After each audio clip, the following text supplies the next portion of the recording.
बात मेरी कहीं भी जा रही हो, देश भर में जहां जहां अध्यापक हैं, मैं नहीं कह रहा कि सारे अध्यापक ऐसा नहीं कर रहे हैं, लेकिन अगर इस देश में 5% अध्यापकों ने आचार्य चाणक्य की भूमिका इख्तियार कर ली, तो ये जो बौने हैं जिनके पूर्वजों ने तलवार के जोर पे शलवार पहनी और धर्म छोड़ के मजहब में चले गए, 2 रुपए किलो चावल के लालच में जिन्होंने धर्म जैसी चीज को छोड़ करके मजहब जैसी बौनी चीज को इख्तियार कर लिया, ये बौने आज आपको डरा रहे हैं।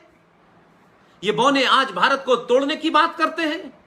ये बौने भारत के संविधान को शपथ लेकर के इस्लामिक देशों को चिट्ठी लिखते हैं। ये शाह वली उल्लाह की तरह अहमद शाह अब्दाली को यहां बुला करके इस्लाम को खतरे में बता करके हमला कराने की मानसिकता रखते हैं। ये इसलिए हो रहा है कि आप बौनों के सामने झुक गए हैं। दुनिया में सरकारें आएंगी जाएंगी, पार्टी बनेगी बिगड़ेगी, लेकिन राष्ट्र हमेशा रहेगा और राष्ट्र को बचाने की जिम्मेदारी अध्यापक की होती है, चाणक्य की होती है। इसलिए अपने घरों में लगी उन बुज़दिल लोगों की, उन कायर लोगों की तस्वीर को बाहर निकाल के फेंक दीजिए। अपने बच्चों को आप स्कूल में नहीं पढ़ा सकते क्योंकि बाध्यता है, सरकार के नियम का पालन करना है, लेकिन शिक्षा के 8 घंटे के बाद भी जो बाकी घंटे हैं उसमें तो सच बता सकते हैं, जगह जगह बचा सकते हैं। आपके यहां तो बनारस हिंदू विश्वविद्यालय के बाहर जो 80 घाट है उस पे बैठ करके भी चिंतन मनन हो सकता है, लंका पर भी बैठ के चिंतन मनन हो सकता है, और 80 घाट के बाहर जो चाय की दुकान है उस पे भी हो सकता है। वही राष्ट्र के निर्माण को और राष्ट्र को बचाने वाली ताकतों को पैदा करने की जगह है। लिहाजा ऐसे बहरूपियों को पहचानिए जो आपके बीच में आए हैं, गंगा जमुना तहजीब का झूठ और फ्रॉड खेल रहे हैं। सारे धर्म बराबर हैं, आप उनका कान पकड़िए, उनसे कहिएगा कि दुनिया में ब्रह्मांड और सृष्टि की जिस दिन रचना हुई थी उसी दिन से लेकर जब तक ये सृष्टि रहेगी सिर्फ एक ही धर्म था, वो आज भी है, वो कल भी रहेगा, उसका नाम है सनातन। धर्म और मजहब में जमीन आसमान का फर्क है। मजहब आते हैं चले जाते हैं, मजहब का कोई पैगंबर होता है, उसकी कोई किताब होती है, उसमें ये करना है उसमें ये नहीं करना है। मजहब की जो पैदा हुआ है, ध्यान रखिए कि सृष्टि का और प्रकृति का नियम है, उसको एक दिन मरना होता है। अकबर ने भी एक मजहब शुरू किया था, वो भी मर गया। लिहाजा सोशल साइंस फैकल्टी के तमाम मेरे वो साथी, तमाम मेरे वो युवा दोस्त, मेरी बातों को आप फेस वैल्यू पे मत लीजिएगा। मैं जिन बातों का जिक्र करता हूं तथ्यों के साथ करता हूं, इसलिए आप लोग वो किताबें पढ़िए,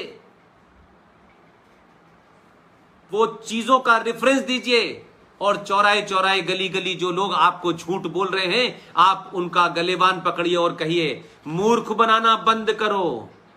एक राज्य था जहां मेजोरिटी मुसलमानों की थी, वहां 5.5 लाख कश्मीरी हिंदू पंडितों के साथ जो जघन्य अपराध किया आपने, उनको मारा, लूटा, बलात्कार किया और वापस भेज दिया, क्योंकि आप उन लोगों को कन्वर्ट नहीं कर पाए, क्योंकि फारूक अब्दुल्ला तो कन्वर्ट हो गया था बहुत पहले, जो बचे कुचे थे उनको कन्वर्ट नहीं कर पा रहे, तो आपने उनके साथ हत्या, 2,500 कश्मीरी हिंदू पंडितों की हत्या की, रेप किया, मर्डर किया, लूट मार किया आपने। लेकिन इस देश में कोई दंगा प्रदर्शन नहीं हुआ, और वो ये जानते हैं कि हम एक आदमी को अगर किसी सरकार ने जायज तौर पे भी जेल में बंद किया तो इससे पहले कि उसके ऊपर कोई कार्रवाई हो, हम सड़कों पे निकल के इतना दंगा करेंगे, हम इस सरकार को इतना डरा देंगे कि आप कानून सम्मत भी कोई काम नहीं करेंगे। लेकिन अगर भीड़ तंत्र की यही मानसिकता है तो आपको भी उस भीड़ तंत्र के रास्ते पे जाना होगा। आदर्शवाद से इस भीड़ तंत्र को आप कंट्रोल नहीं कर सकते। लिहाजा एक बात कह के मैं अपनी बात समाप्त करता हूं। हो सकता है कि आप शांति प्रिय हो सकता है कि आपकी 5000 साल की जो परंपरा है और डीएनए है वो आपको कुछ काम करने से रोकती हो, आप चाहते हो कि शांति बनी रहे, लेकिन शांति भीख में नहीं मिलती। शांति के लिए शक्ति का प्रदर्शन जब तक नहीं होता, शांति स्थापित नहीं होती। और मैं बार बार कहता हूं कि अगर इस भीड़ तंत्र ने यह तय कर दिया है कि भीड़ से डरा देंगे सत्ता को, व्यवस्था को, इस देश की जुडिशरी को, तो आप 100 करोड़ हैं, आप किसी को डराइए मत, आप किसी की हत्या मत कीजिए, लेकिन अगर लोग शस्त्र की भाषा समझते हैं तो सनातनी अपने सामर्थ्य का परिचय दे। एक सामर्थ्यहीन सनातनी ना अपना घर बचा सकता है, ना अपना राष्ट्र बचा सकता है। आपने मुझे प्रोफेसर कौशल किशोर मिश्रा जी ये मौका दिया। बनारस हिंदू यूनिवर्सिटी का अक्सर हम नाम उस वक्त जब पढ़ते थे जब एक जिहादी यूनिवर्सिटी में हमारा जन्म हुआ। जिस शख्स ने बनाई उसने 1857 का विरोध किया, उसने अंग्रेजों के साथ सांठगांठ की। इसलिए देखिए कि अंग्रेज कितने समझदार हैं। उस सैयद अहमद खां को सर का खिताब दिया गया, और एक मक्कार जो आपके राष्ट्र का गीत लिख के चला गया है, मोहम्मद इकबाल, उसको भी सर का खिताब दिया, जो आज पाकिस्तान का राष्ट्रीय कवि है। जहां यौम वलादत मनाया जाता है, बहुत बड़ी उसकी मजार है, हम आज उसी को लपेटे हुए हैं। हमने अपने आदर्शों को नहीं चुना, हमने अपने आदर्शों को नहीं पहचाना। अब अपने हमें आदर्श भी बदलने होंगे और अपने आदर्शवाद को भी समझना होगा। आज के आदर्श से ये जिहाद और आतंकवाद को समाप्त किए बगैर भारत का सही मानों में निर्माण नहीं हो सकता। मैं एक बार फिर बनारस हिंदू विश्वविद्यालय, जिसका नाम लेने से कुछ लोग डरते थे, जिसका आभा मंडल ऐसा था, और मैं गुजरात तक में गया, वहां गायकवाड़ परिवार से मिला। आज भी उनके उस किले के अंदर मैं जब महारानी से मिला तो उन्होंने वो तस्वीर दिखाई जहां महामना पंडित मदन मोहन मालवीय की एक बड़ी तस्वीर लगी हुई है।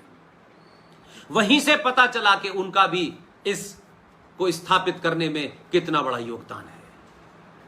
क्या आज हम बनारस हिंदू यूनिवर्सिटी की तर्ज पर देश भर के अंदर ऐसे विश्वविद्यालयों का निर्माण नहीं कर सकते, जहां सिर्फ जो किसी यूनिवर्सिटी ग्रांट कमीशन से न चलता हो, जहां हमारे ऊपर कोई बाध्यता ना हो?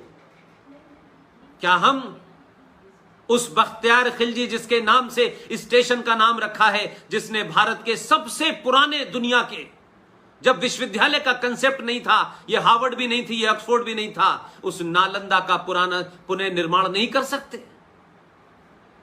इसलिए आज समय आ गया है कि आज वर्तमान में हमें क्या मिलेगा नहीं मिलेगा, इसकी लालसा और लालच किए बगैर आने वाली जनरेशनों को वो दे करके जाइए, ताकि वो आपका नाम गर्व से ले।